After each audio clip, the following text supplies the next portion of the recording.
तो आज हम एक बहुत ही इम्पोर्टेंट टॉपिक को समझने वाले हैं कि कैसे आपकी इनकम स्टेटमेंट और बैलेंस शीट एक दूसरे से जुड़ी होती हैं। सिंपल शब्दों में जो आप कमाते हो और खर्च करते हो वो डायरेक्टली आपके एसेट, लायबिलिटीज़ और नेटवर्थ को इम्पैक्ट करता है। आज हम इसको एकदम इजी एग्जांपल्स के थ्रू समझेंगे। सबसे पहले बेसिक्स रिकैप कर लेते हैं। इनकम स्टेटमेंट बताता है आपने एक पीरियड में कितना अर्न किया और कितना स्पेंड किया है। बैलेंस शीट एक स्नैपशॉट होता है आपकी फाइनेंशियल पोजीशन का, एसेट्स, लाइबिलिटीज़ और नेटवर्थ का। पहला होता है सरप्लस केस। सपोज़ आपने हर महीने 2 लाख अर्न करते हो और 1.2 लाख रुपीज़ स्पेंड करते हो, मतलब आपके पास 80,000 रुपये सरप्लस बचा।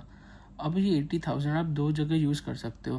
पहला, एसेट्स बाय करने के लिए, जैसे एफडी, स्टॉक्स, प्रॉपर्टी या गोल्ड। सेकंड होता है लाइबिलिटी पे करने के लिए, जैसे लोन का रीपेमेंट या कुछ और भी। दोनों केसेस में एक ही बात होती है, आपकी नेटवर्थ बढ़ जाती है क्योंकि या तो एसेट्स बढ़ गई या लाइबिलिटीज़ कम हो गई।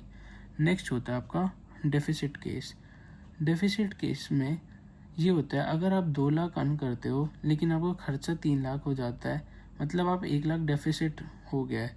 अब इसको कवर करने के लिए या तो आपको एसेट सेल करने पड़ेंगे या नई लाइबिलिटी लेनी पड़ेगी, जैसे क्रेडिट कार्ड, लोन या डेट लेनी पड़ेगी किसी दोस्त से।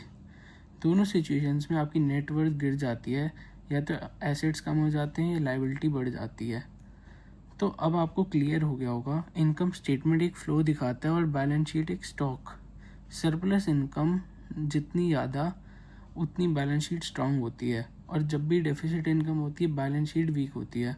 सिंपल लैंग्वेज में, जितना ज़्यादा आपका सरप्लस उतनी आपकी स्ट्रांग नेटवर्थ।